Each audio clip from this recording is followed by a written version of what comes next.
Hello. Thank you for joining me for another Sunday Afternoons with Reverend Lucretia. I am so glad you are here. And so the name of this talk is Unsung Heroes, and the song is Wind Beneath My Wings by Bette Midler. And if you would like to listen to the song before you hear the talk, it will be down in the description below. The link will be down there, so go ahead and listen to that. So, everybody is potentially a caregiver for mom, for dad, for sister, for brother, for children, for pets. Whether you are a professional or a personal caregiver, we're going to be talking about how to help yourself today. So this is a culmination of the last two talks. There was the talk that was called Morning Meds that was all about supporting yourself emotionally, spiritually, and psychologically. And then the next talk after that was called Don't Drive on Empty, and that is how to take care of yourself physically.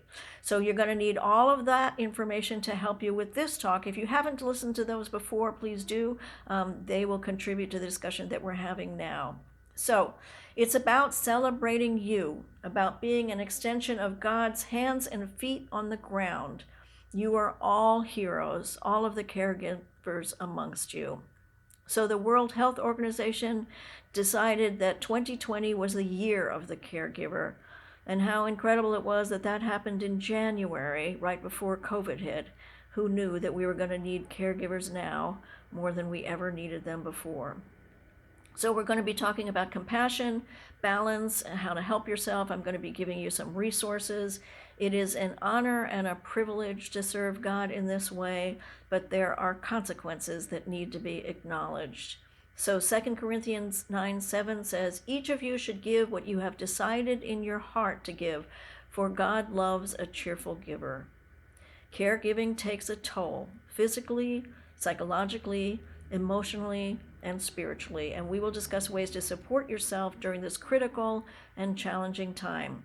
Whether you are a professional or a personal caregiver, I'm hoping this talk will be helpful for you. So according to the Johns Hopkins Medicine, their definition of a caregiver is anyone who is in direct partnership with their loved one offering care. Whether you are a family or a friend, you are now part of the healthcare team. Often it is not recognized how important you are, but it is.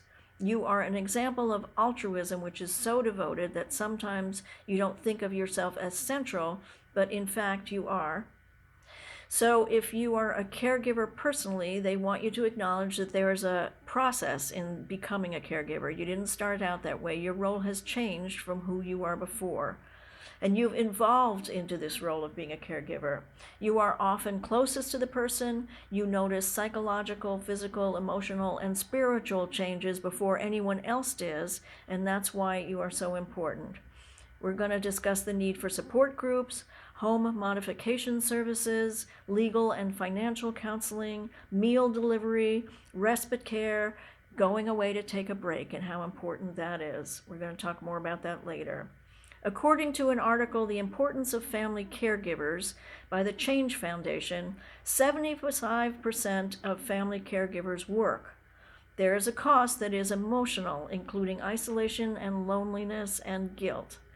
Some of the isolation and loneliness is because the people don't tell their peers that they are going through this experience, so they feel like people don't understand them. And some of the guilt is because they feel like they're not doing as much of work as they used to do because they're more burned out.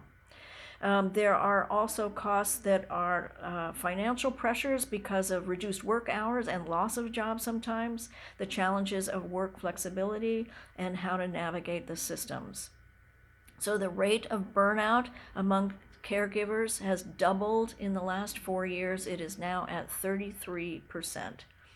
So that you can understand the scope of this issue and the magnitude of the consequences of caregiving, I'm going to give you some statistics from AARP for this year, 2020. So, there are 53 million adults who identify themselves as caregivers, 21.3% of all Americans. 24% have 2 or more recipients. So we are in the sandwich generation where people are caring for both their children and their parents. 70% report work-related difficulties. 56% do not tell their supervisors that they are under this strain. 61% of unpaid caregivers are female. so that you understand about how many people we're talking about. 10,000 people, seniors, age into Medicare every single day. But there are also caregivers that take care of children. So 16% of the caregivers work with children that have developmental disabilities. 40 to 70% of all caregivers have clinically significant symptoms of depression. 25 to 50% have a diagnosis of major depression.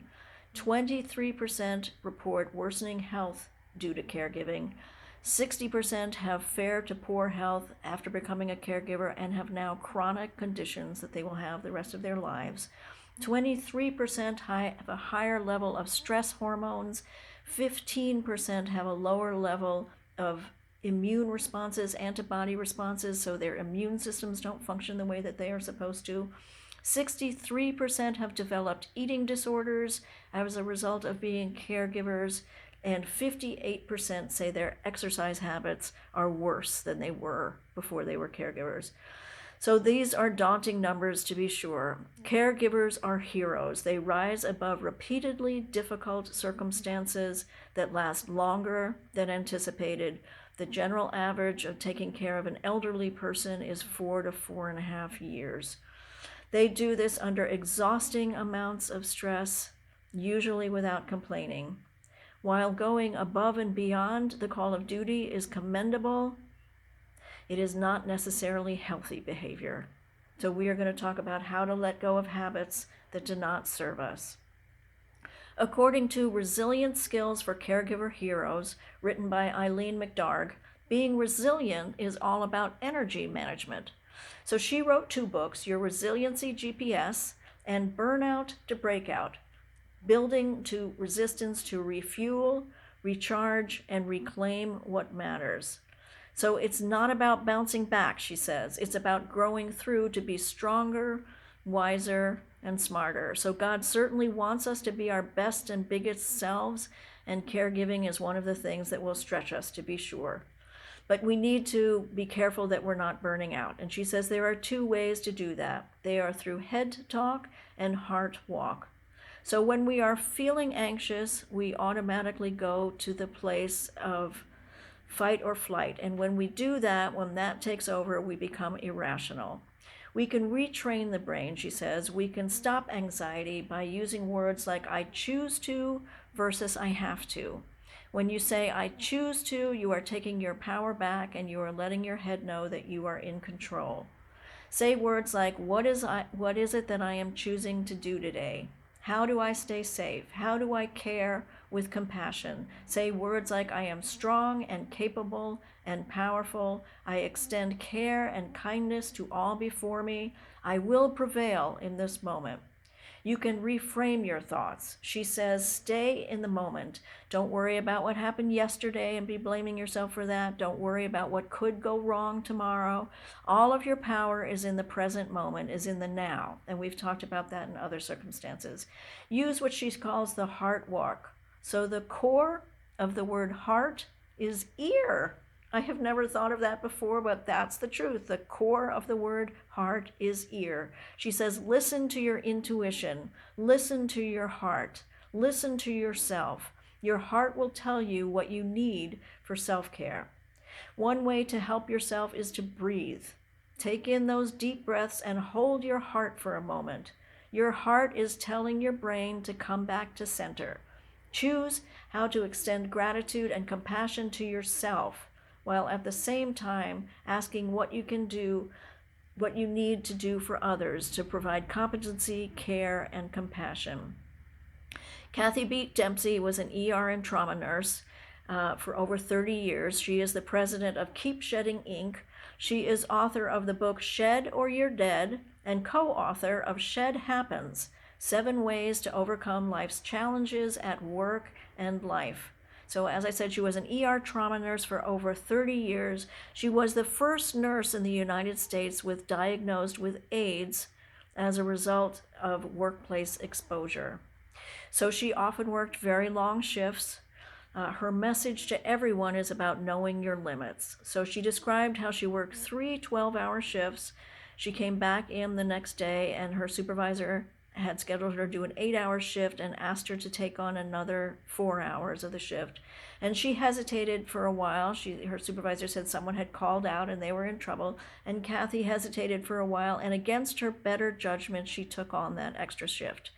So she did her 12-hour shift. She got off at midnight. She had done all of her paperwork, and she was driving home, and she T-boned an 18-wheeler. She ended up back in the same ER she had just left. So her message is about how to know your limits, how it is okay to say no, how it is not healthy to yourself or to other people when you say yes, and it goes against your self-preservation.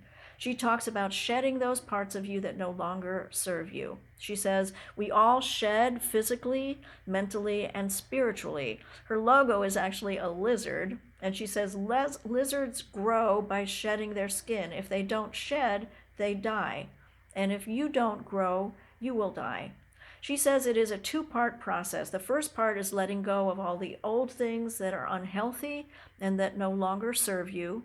And the second part is taking on the new skills, new habits that are healthy, and new knowledge. Philippians 3:13 says, this one thing I do, forgetting those things which are behind and reaching forth into those things which are before. As we learn to pay attention to our physical limits, we need to also be monitoring our emotional, physical, and spiritual limits. In a talk given by Juliet Watt called Compassion Fatigue, What Is It and Do I Have It?, she describes a state of feeling overwhelmed, exhausted, depressed, anxious for all of the wrong reasons, of bursting into tears for no reason. She says, have you been asking yourself, what is the matter with me? Why do I feel so awful? Compassion fatigue is the cost of losing yourself in who you are being for everyone else. It is a dark, insidious syndrome that creeps up. You don't know what it is, you don't know you have it, and you don't feel like you anymore. The syndrome was first described in 1992 by Dr. Charles Figley. He is the professor of disaster medicine at Tulane University, so he worked with life support teams, with first responders, ambulance drivers, ER and trauma nurses. He says it is the emotional and physical burden that is created by caring for others who are in distress. He says it has the same symptoms as PTSD. So Kathy was working with caregivers, and she noticed that they had all these symptoms, and she called them up. And then they started to do these studies to understand that caregivers have many of the same symptoms as first responders.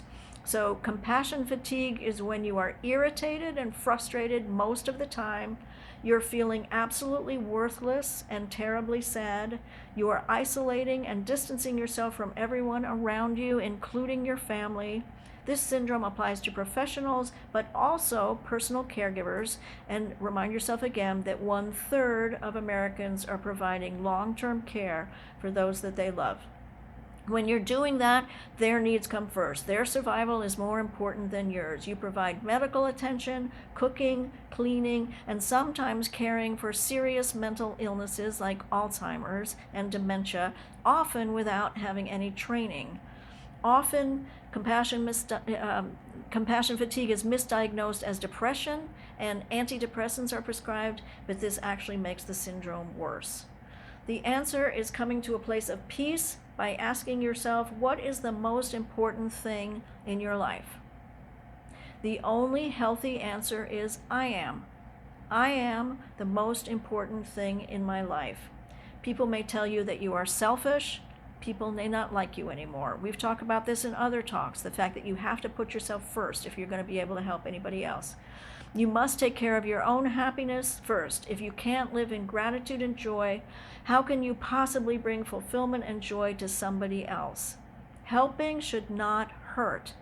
Compassion fatigue is very real, but not hopeless. There are many, many resources out there to caregivers, including support groups, and I will address that a little bit later.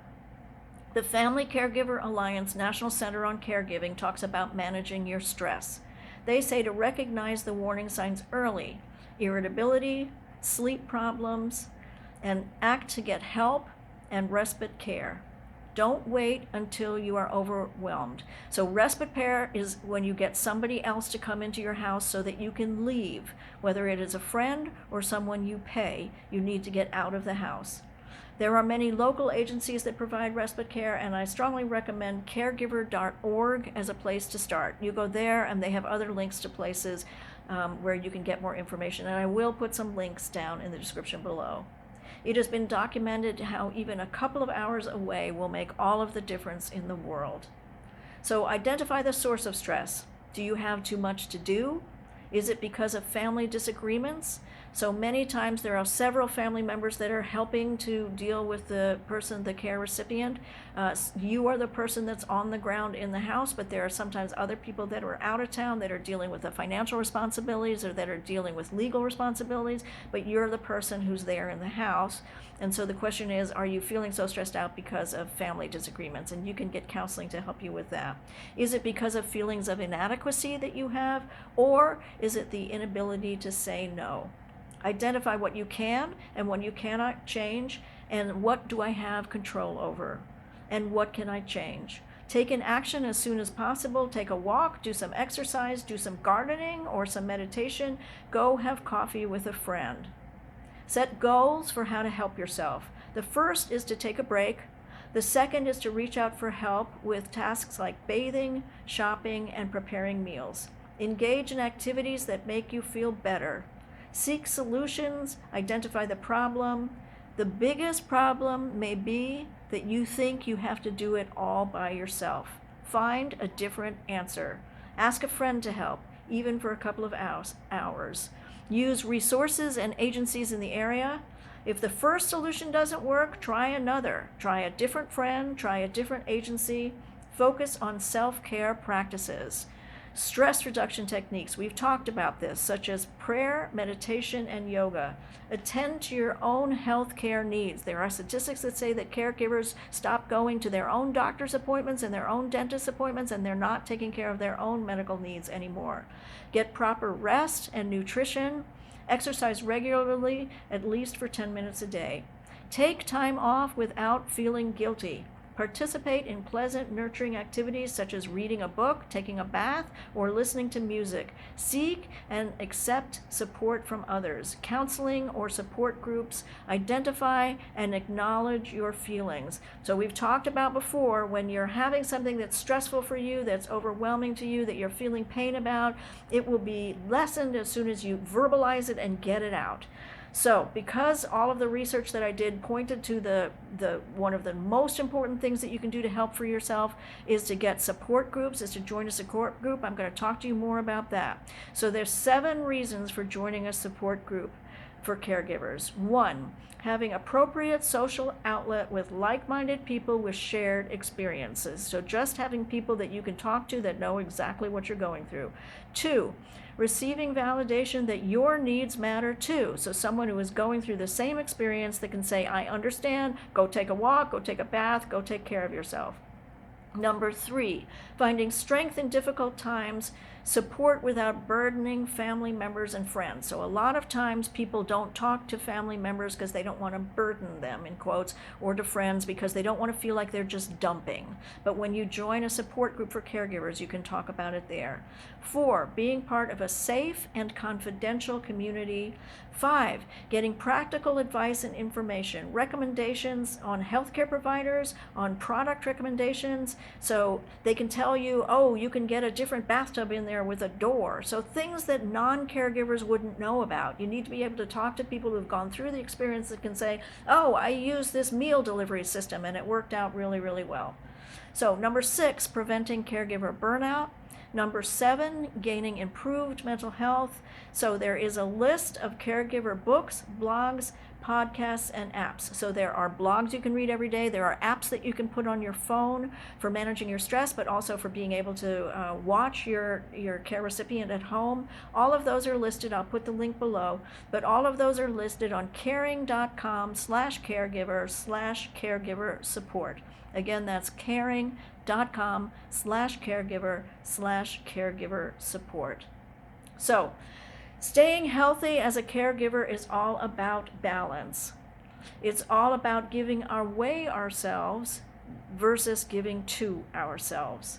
It works when you do it in moderation. So Scripture tells us that compassion is one of the most highly valued virtues that there is. It is mentioned 82 times in the Bible. In Ephesians 4:32, it says, "Be kind and compassionate to one another, forgiving each other, just as in Christ God forgave you."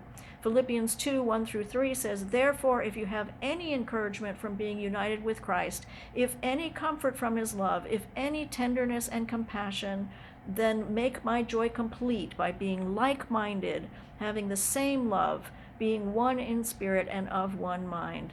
Colossians 3:12 says, "Therefore, as God's chosen people, holy and dearly loved, clothe yourselves with compassion, kindness, humility, gentleness, and patience."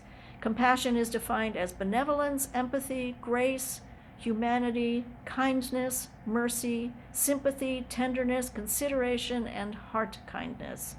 Science of Mind practitioner Jim Lockard wrote an article on compassion, our highest calling. He says compassion is a most important concept in understanding spiritual growth and living in spiritual life. In fact, I believe it is our highest calling. But in today's spiritual circles, that definition has been elevated to reflect a more deeply spiritual and evolved way of being. He references Cindy Wiggleworth's model of spiritual intelligence. So she has this pyramid of spiritual intelligence, and she puts compassion at the top, saying it is feeling another person's suffering and spontaneously desiring to relieve that suffering. Jim says that compassion is a deeply spiritual response that begins deep within the person. It includes thoughts, feelings, and action of that person toward another. True compassion comes from consciousness of spiritual authenticity, and it is pretty rare. The level of consciousness is cultivated over time. It is from a deep and consistent spiritual practice, and it includes good psychological habits. Russell Simmons said, "Compassion is the ultimate expression of your highest self." There are heroes amongst us every single day. Sometimes the caregivers are situational, and they show up just when you need them the most. They are heroes all the same. They are the ones who support you and encourage you and nourish your spirit. They are the ones that go out of their way to make you feel loved. They are the ones that are God's hands and feet on the ground.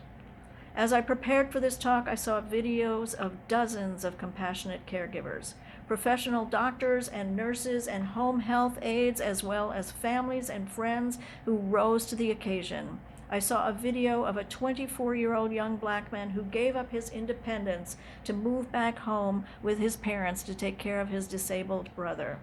I saw compassionate caregivers who work incredibly long shifts because they genuinely care about their clients. I saw doctors and nurses who extend themselves way beyond the call of duty. But there are also friends who show up consistently to be there for you. My neighbor in New Jersey knocked on my door every single Sunday as she made her big Italian feast and told me to come hang out. Every Sunday, she fed me and offered me companionship and friendship and nurturing.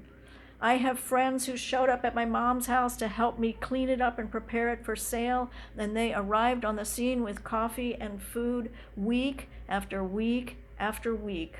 They came to my house and helped me pack dishes and clean shelves and put together boxes, and those are caregivers too. I have a friend who invited me to come to dinner, and I declined because I had a deadline that I had to meet, and she came over to my house and brought me my food, all of the food that I would have eaten at her house. All of these people are heroes. All of these people are caregivers. All of these people love from the bottom of their hearts. The trick is to balance out our loving desire to be compassionate and give of ourselves with the need to take care of ourselves. It is a tricky balance because when you love, you tend to want to give too much. In the long run, you'll be able to give more of yourself if you are 100% whole and complete. Caregivers are all heroes. Their hearts are huge, and they are surely the physical manifestation of God's love here on earth. As the song says, It might have appeared to go unnoticed, but I've got it all here in my heart.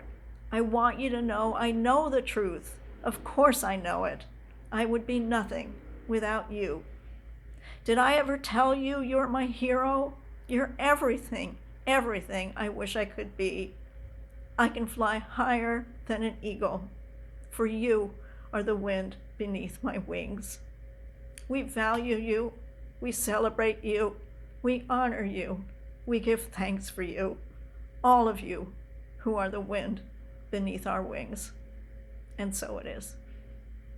Thank you so much. I hope there was helpful information for you in this. If you want to subscribe or hit the like button, and you will be informed whenever I come out with new material. I send you on your way with many blessings.